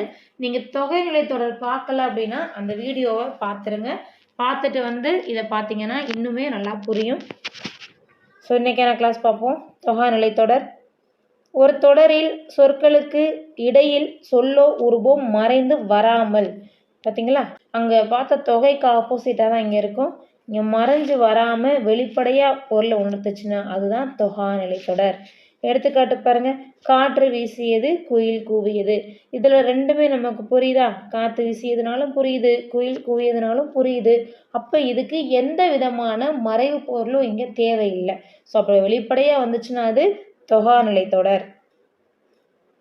இதில் பார்த்தீங்க அப்படின்னா எழுவாய் பயனிலைன்னு ஒன்று சொல்லியிருப்பாங்க. இதில் காற்று அப்படிங்கிறது எழுவாய்ன்னு சொல்லியிருப்பாங்க. வீசியதுங்கிறது பயனிலைன்னு சொல்லியிருப்பாங்க. காற்றுனா எழுவாய், வீசியது பயனிலை. ஒன்றும் இல்லை, சப்ஜெக்ட் வெர்புன்னு பார்ப்போம் இல்லையா? அதுதான் இது எழுவாய் பயனிலை. தென் இது எத்தனை வகைப்படுன்னு பார்த்து வச்சுக்கோங்க. 9 வகைப்படும். ரொம்பவே முக்கியமான ஒன்று. தொகா நிலைத்தொடர் 9, தொகை 6, தொகா 9. ஸோ எப்படி உங்களுக்கு தொகையும் தொகாவும் ஆப்போசிட்டுன்னு சொன்னோமோ அதே மாதிரி தொகை 6. அந்த தொகையை நீங்கள் அப்படியே ஆப்போசிட்டில் போட்டிங்கன்னா 9ன்னு மாறிடும். ஓகே, இப்படி நீங்கள் ஞாபகம் வச்சுக்கலாம். தொகை தொகா. ஃபர்ஸ்ட் ஒன் பார்த்தீங்க அப்படின்னா எழுவாய் தொடர் கொடுத்துருக்குறாங்க. எழுவாயுடன் பெயர், வினை, வினா ஆகிய பயனிலைகள் தொடர்ந்து வந்துச்சுன்னா அது எழுவாய் தொடர். இப்போ பாருங்கள். இனியன் கவிஞர், காவிரி பாய்ந்தது, பேருந்து வருமா, இதை பாருங்கள்.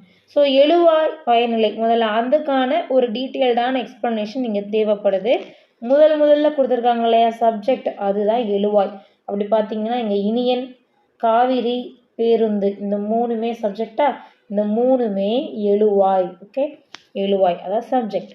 அடுத்ததாக இருக்கக்கூடிய செகண்ட் பார்ட்டில் வரக்கூடியது என்ன அப்படின்னு சொன்னால் அதுதான் பயனிலை. இந்த பயனிலை பார்த்தீங்க அப்படின்னா ஒரு இதில் பெயராக வந்திருக்குது.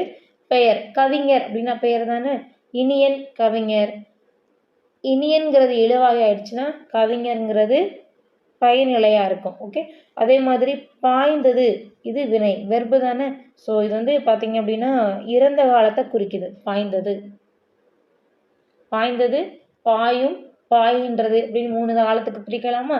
ஸோ அந்த 3 காலத்துக்கு வர்றதுனால இது வினை. அதே மாதிரி வருமா கொஸ்டின் மார்க் இவங்களே கொடுத்துட்டாங்க பாருங்கள். அப்போ இது வினா. அப்போ பயனிலை தான் பெயர், வினை, வினா அப்படிங்கிற இந்த 3ஐயுமே குறித்து வருது. இந்த 3 வச்சு வந்துச்சுன்னா இதுதான் எழுவாய் தொடர். அப்போ இந்த இடத்துல பேர்லேயே கொடுத்துருக்காங்க எழுவாய்னு. எழுவாய் என்பது மாறாது, அதை தொடர்ந்து வருவது தான் மாறும் அப்படின்னு ஞாபகம் வச்சுக்கோங்க. நான் அடுத்தது பாருங்க. விழித்தொடர் பாருங்க. விழியுடன் வினை தொடர்ந்து வருவது. விழிச்சொல் கூட தொடர்ச்சியாக ஒன்று சேர்ந்து வருது பாருங்க. நண்பா எழு, இதை எடுத்துக்கோங்க. நண்பாங்கிறது விழிப்பெயர். ஓகே, எழுது அப்படிங்கிறது பயனிலையை குறிக்குது. ஸோ முதல்ல வர்றது எழுவாய், அடுத்ததாக வருவது பயனிலை. இதை நீங்கள் எதுலையுமே மறக்கக்கூடாது. இதை ஞாபகத்தோடையே வரணும். அப்போ எழுவாய் மாறாது. ஓகே, பயனிலை தான் மாறும். இங்கே எழுவாய்ங்கிறது எப்படி ஞாபகம் வச்சுக்கலாம்? விழித்தொடராக இருக்கிற பட்சத்தில் விழிச்சு கூப்பிடுறது. அதாவது விழித்து கூப்பிடுறதுனா என்ன பார்த்தீங்கன்னா நண்பா, அம்மா இந்த மாதிரி நம்ம சொல்கிறோம் இல்லையா? கடைசி வரக்கூடிய அந்த எழுத்து, அந்த இறுதி எழுத்தானது நீண்டு ஒலிக்கும். நண்பா அப்படின்னு சொல்லி நம்ம சொல்கிறோம். இந்த மாதிரி வர்றது தான் நண்பா எழு அப்படின்னு இருக்கு, இல்லை நண்பா எழுது. ஸோ இது எல்லாமே சொற்றொடர்கள் தான். நண்பா அப்படிங்கிறது எழுவாய் எழுதுங்கிறது பெயர்நிலை. நண்பா எழுது அப்படின்னு வந்துச்சுன்னா அது விழித்தொடர். ஓகே, ஸோ பார்த்து வச்சுக்கோங்க. இன்னொன்று என்ன அப்படின்னா, இந்த விழித்தொடருக்கு இந்த மாதிரி ஒரு ஆச்சரியக்குறி மோஸ்ட்லி இருக்கும். விழித்தொடரானது ஆச்சரியக்குறியோடையும் வரும் அப்படிங்கிறத ஞாபகம் வச்சுக்கோங்க. தென் தேர்ட் ஒன் பார்த்தீங்கன்னா வினை முற்று தொடர். ஸோ அப்போ இந்த பேர்லேயே கொடுத்துருக்காங்களா, வினை முற்று பெற்றுச்சு. இதை ஞாபகம் வச்சுக்கிறணும் நீங்கள். நம்ம ரொம்ப கொஞ்சம் ஈஸியாக இருக்கணும் அப்படிங்கிறதுக்காக தான் ரொம்பவே ஷார்ட்கட் மாதிரி பார்க்குறோம். வினை முற்று தொடர்னா இதுலேயே இருக்குது, வினை முற்று பெற்று விட்டது, அதை தொடர்ந்து வரப்போகுது. பாருங்கள், வினை முற்றுடன் ஒரு பெயர் தொடர்வது வினை முற்று தொடர். பாடினாள் கண்ணகின்னு இருக்கா. இப்போ பார்த்தீங்கன்னா பாடினாள் அப்படிங்கிறதே நமக்கு பொருள் கொடுத்துருச்சு. பாடினாள்னா என்னது, பாடி முடிச்சிட்டா, அந்த செயல் கம்ப்ளீட் ஆயிடுச்சு. ஸோ இந்த மாதிரி வினை முற்று பெற்ற ஒரு சொல் கூட ஒரு பெயர் வந்துச்சுன்னா அதுதான் வினை முற்று தொடர். ஓகே, பாடினாள் கண்ணகி, எழுந்தாள் சீதா, எரித்தாள் கண்ணகி, பாடினாள் பல்லவி. அப்புறம் இந்த மாதிரியெல்லாம் வரும் பார்த்துருக்கீங்களா. ஒரு செயல் முடிஞ்சிருச்சு, அதுக்கப்புறம் ஒரு பெயர் வருது, யார் செஞ்சாங்கன்னு வருது. இதுதான் வினை முற்று தொடர். வினை முற்று என்பதன் பொருள் வினையானது முற்று பெற்று விட்டது, தட் ஆக்ஷன் கம்ப்ளீட் அப்படின்னு அர்த்தம். இந்த அடுத்து பாருங்க, பெயரச்ச தொடர். பாருங்க, பெயரச்ச தொடர். பெயரெச்சம்னு என்னது, பெயரச்ச சொல் இங்கே இருக்கு, அதுதான் எழுவாயா வரும், அதை தொடர்ந்து ஒரு சொல் வரப்போகுது, அவ்வளோதான். ஸோ அப்போ இதுக்கு முன்னாடி லைட்டாக ஒரு ரிவைஸ் பண்ணி பாருங்க. பெயரச்சம்னா எப்படி ஞாபகம் வைக்க சொன்னோம், ஆ அப்படிங்கிற எழுத்துல முடிஞ்சிருக்கணும், விகுதி முடிஞ்சிச்சுனாலே அது பெயரச்சம் தான். ஓகே, ஸோ தல், அல், ஆ இந்த மாதிரிலாம் வந்துச்சுன்னா அது பெயரச்சம் அப்படின்னு ஞாபகம் வைக்கணும். முற்று பெறாத வினை, இதுதான் இந்த இடத்துல ரொம்ப முக்கியமான ஒன்று. அப்போ பெயரச்சம் அப்படின்னு என்னது, ஆ அப்படிங்கிறதுல முடிஞ்சிருக்கணும். ஸோ இங்கே பாருங்க, கேட்ட பாடல், கேட்ட, டா எப்படி பிரிக்கலாம், இட்டு கூட்டல் ஆ அப்படின்னு பிரிக்கலாமா, கேட்ட. ஸோ அப்போ ஆ விகுதியில் முடிஞ்சதுனால இது ஒரு பெயரச்சம் முடிஞ்சிருச்சு. அப்போ இந்த பெயரச்சை தொடர்ந்து வந்திருக்கு பார்த்தீங்களா, பாடல். ஸோ பெயரச்சத்தை தொடர்ந்து வந்ததுனால இது பெயரச்ச தொடர். ஓகே, அவ்வளோதான். ரொம்ப வெரி வெரி சிம்பிளான ஒரு விஷயம். நீங்கள் எவ்வளவு புரிஞ்சுக்கிறீங்கிறத பொறுத்து இலக்கணங்கிறது அமையும். நம்ம மெமரி பண்ணணும் அப்படின்னு எல்லாம் சொல்லிட்டு இருப்பாங்க. நோ, மெமரி பண்ணவே வேண்டாம், புரிஞ்சு படிங்க. புரிஞ்சு படிச்சிட்டிங்கன்னா அது எப்போவுமே உங்களுக்கு மறக்காது. எக்ஸாம்லேயும் கொஷின்ஸ் இப்போ அப்படி தான் வருது, அப்படியே மெமரி பண்ணி போடுற மாதிரிலாம் இல்லை. கொஷின் கொஞ்சம் டிஃபிகல்ட்டாக மாறிடுச்சு, காம்படிட்டிவ் கூடுதலாகிடுச்சு. ஸோ புரிஞ்சுக்கோங்க. the more you will understand, the more you will get a marks. அவ்வளோதான். ஸோ அடுத்தது பாருங்கள், வினையெச்ச தொடர் பாருங்கள். ஸோ அப்போ இதை பாருங்கள், வினையானது எச்சம், எச்சமாகி நிற்கும். ஓகே, ஸோ அதை தொடர்ந்து இங்கே ஒரு பெயரோ ஒரு வினையோ சம்திங் வரப்போகுது. பாருங்கள், முற்று பெறாத வினை, வினை சொல்லை கொண்டு முடிவது வினையெச்ச தொடர். ஸோ வினையெச்ச தொடருக்கான ஒரு டெஃபினிஷன் கொடுத்துருக்காங்க, இதை பார்த்து வச்சுக்கோங்க. முற்று பெறாத, முற்று பெறாதனா முடியாத. ஸோ வினையெச்ச தொடர் பாருங்க, அந்த வினையானது முடிவு பெற்றுருச்சு அப்படின்னு சொன்னால் அது வினை முற்றா மாறிடும். ஸோ முடிவு பெறலை அப்படின்னா ரொம்ப ரொம்ப ரொம்ப முக்கியம், வினையானது முற்று பெறவில்லை எனில் அப்படின்னா அது வினை எச்சத்தொடர். முற்று பெற்றுச்சுன்னா அது வினை முற்றுத்தொடர். ஓகே, ஸோ இந்த டிஃப்ரெண்ட் தெரியணும். அடுத்து பாருங்க, பாடி மகிழ்ந்தனர். பாடி என்னும் எச்ச வினை மகிழ்ந்தனர் எனும் வினையை கொண்டு முடிந்துள்ளது, எனவே இது வினையெச்ச தொடராயிற்று. அவ்வளோதான். ஸோ அந்த முதல்ல இருக்கக்கூடிய எழுவாயை மட்டும் பாருங்க, எழுவாய் எப்படி அமைதுன்றதை பார்த்தீங்கனாலே நீங்கள் ஈஸியாக புரிஞ்சு போட்டுருவீங்க. வேற்றுமை தொடர் பாருங்க, வேற்றுமை உருபுகள் ஐயாளுக்கு இன்னது கண், லாஸ்ட் கிளாஸில் பார்த்தோம் இல்லையா. ஸோ அது ஞாபகம் இருக்கணும். வேற்றுமை உருபுகள்னு பார்த்தீங்கன்னா ஐ, ஆள், கு, இன்,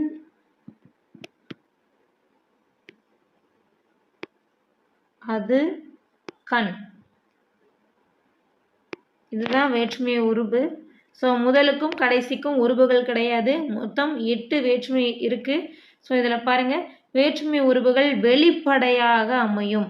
ஸோ மறைஞ்சு வந்துச்சுன்னா அது என்னவாயிரும், மறைஞ்சு வந்துச்சுன்னா அது தொகையாக மாறிடும், மறைஞ்சு வராமல் வெளிப்படையாக வந்தால் அது தொகாவாக மாறிடும். இந்த பேசிக்கில் இருந்தும் நீங்கள் நகரக்கூடாது. ஸோ இப்படி வந்துச்சுன்னா இது வேற்றுமை தொகா நிலை தொடர். அப்போ வேற்றுமை உருபு வெளிப்படையாக வந்ததுனால அது தொகா நிலை. இப்போ பாருங்கள், கட்டுரையை படித்தான். இடையில ஐங்கிற உருபு வந்திருக்கு. அந்த உருபு எப்படி வந்திருக்கு? வெளிப்படையாக வந்திருக்கு. இப்படி வெளிப்படையா வந்துச்சுன்னா அது வேற்றுமை தொகாநிலை தொடர். அடுத்தது பாருங்க, அன்பால் கட்டினர். ஸோ இதில் பாருங்க, ஆள், அன்பால். ஓகே, அன்பால் ஆள் வந்திருக்கா. ஸோ ஆள்ங்கிறது வேற்றுமை தொகாநிலை தொடர். இப்போ மறைஞ்சு வந்துருந்துச்சுன்னா அப்படியே ஞாபகம் இருக்கான்னு பாருங்க. கரும்பு தின்றான். நம்மளாம் என்ன பண்ணுவோம்? கரும்பை தின்றான்னு சேர்த்துக்கிறோம். ஸோ ஐங்கிற வேற்றுமை உருபு மறைஞ்சு வந்ததுனால அது வேற்றுமை தொகை. ஸோ இங்கே வேற்றுமை உருபு வெளிப்படையாக வருது. அப்படி வெளிப்படையாக வந்துச்சுன்னா அது வேற்றுமை தொகா நிலைத்தொடர். ஓகே, அது தொகை நிலைத்தொடர், இது தொகா நிலைத்தொடர். இந்த டிஃப்ரெண்ட்டாக ஞாபகம் வச்சுக்கோங்க. அதே மாதிரி தான் அறிஞருக்கு பொன்னாடை. கூ கூ என்னும் வேற்றுமை உருபு வெளிப்படையாக வந்ததுனால இது வேற்றுமை தொகா நிலைத்தொடர். ஓகே, ஸோ அவ்வளோதான். அடுத்ததாக பார்த்தீங்கன்னா இடைச்சொல் தொடர். இடைச்சொல்லுடன் பெயரோ வினையோ தொடர்வது இடைச்சொல். ஓகே, ஸோ அப்போ நமக்கு இங்கே இடைச்சொல் கொடுத்துருக்குறாங்க. அது தொடர்ந்து வரப்போகுது. தொடர்ந்து என்ன வரப்போகுது? ஒன்று பெயர் வரும், இல்லாட்டி வினை வரும். அதானே? ஸோ பாருங்க, மற்றொன்று. இந்த மற்று அப்படிங்கிறது தான் இங்கே இடைச்சொல். அதுக்கடுத்து ஒன்று அப்படிங்கக்கூடிய ஒரு சொல் இங்கே இருக்கு. அப்போ இடைச்சொல்லை தொடர்ந்து வந்ததுனால இது இடைச்சொல் தொடர். அப்போ உரிச்சொல்லை தொடர்ந்து வந்துச்சுன்னா அது என்னவா இருக்கும்? உரிச்சொல் தொடர். அவ்வளோதான். ஸோ பாருங்க, உரிச்சொல் சால தவ உரு நனி மா. இந்த 5 ஞாபகம் வச்சுக்கோங்க. சால தவ உரு நனி மா. இந்த 5 ஞாபகம் இருக்கணும்.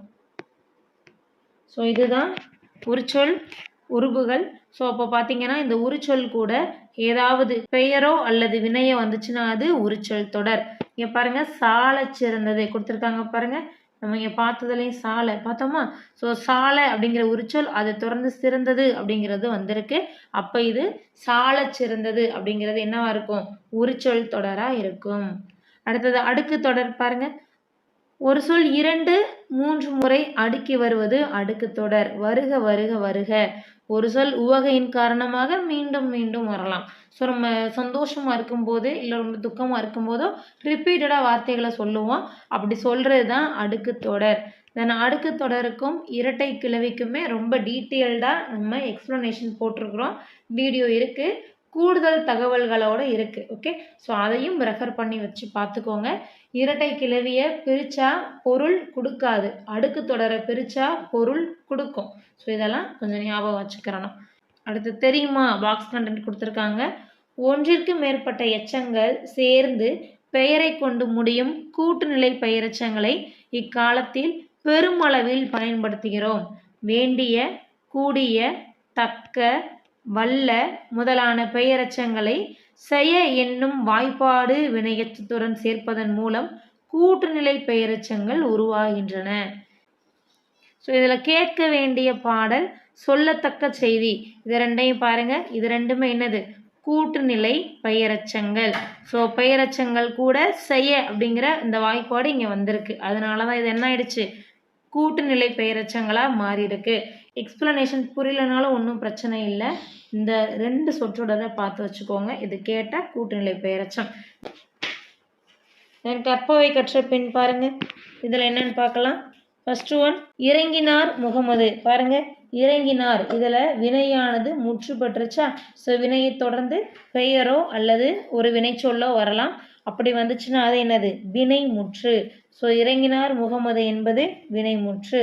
அடுத்து பாருங்க, அவர் பாடகர். இதை பாருங்க, அவர் எழுவாய், எழுவாயிலேயும் ஒரு பெயர் வந்திருக்குது, ஒரு பொருளோடு அந்த பெயர் வந்திருக்கனால இது என்னது?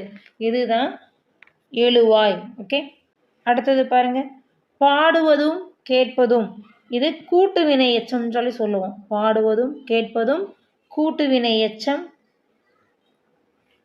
அடுத்தது பாருங்க, கேட்ட பாடல்களையும் கேட்காத பாடல்களையும் 2 இருக்கு. அப்போ கேட்ட பாடல்களையும் இதை மட்டுமே நம்ம தனியாக பார்க்கலாம். கேட்ட பாடல்களையும் அப்படின்னா இது பெயரெச்சம். அப்போ கேட்காத பாடல்கள்னா எதிர்மறை பெயரெச்சம். அவ்வளோதான். ஸோ கேட்ட பாடல்கள்னா பெயரெச்சம், கேட்காத பாடல்கள்னா எதிர்மறையாக சொல்கிறோம், ஆப்போசிட்டாக சொல்கிறோம். அவ்வளோதான். நெக்ஸ்ட் பாருங்க, அடுக்கடுக்காக. தெரிஞ்ச ஒன்று தானே அடுக்கு தொடர். அடுத்து பாருங்க, பழக பழக பாலும் புளிக்கும். அப்போ பழக பழகுங்கிறது அடுக்கு தொடர். வடித்த கஞ்சி, வடித்த கஞ்சினா என்னன்னு பாருங்கள். வடித்த கஞ்சி பெயரெச்சம். ஓகே, பெயரெச்சம்.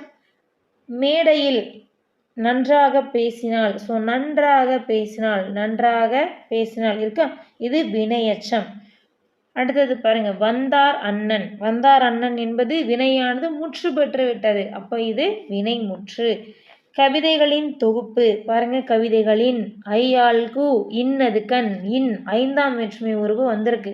ஸோ அப்போ இது என்னது, ஐந்தாம் வேற்றுமை தொகா நிலைத்தொடர். ஓகே, ஸோ இதற்கான பொருள் கொடுத்தாச்சு.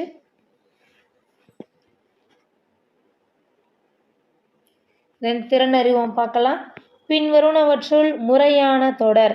தமிழர் பண்பாட்டில் வாழை இலைக்கு தனித்த இடம் உண்டு. இதுதான் முறையான தொடர். இந்த மாதிரி கேள்விகளை நீங்கள் எக்ஸாமில் எதிர்பார்க்கலாம், பார்த்து வச்சுக்கோங்க. சிலம்பு அடைந்திருந்த பாக்கம் எய்தி என்னும் அடியில் பாக்கம் என்பது சிற்றூர். அறிஞருக்கு நூல், அறிஞரது நூல் ஆகிய சொற்றொடர்களில் பொருளை வேறுபடுத்த காரணமாக அமைவது வேற்றுமை உருபு.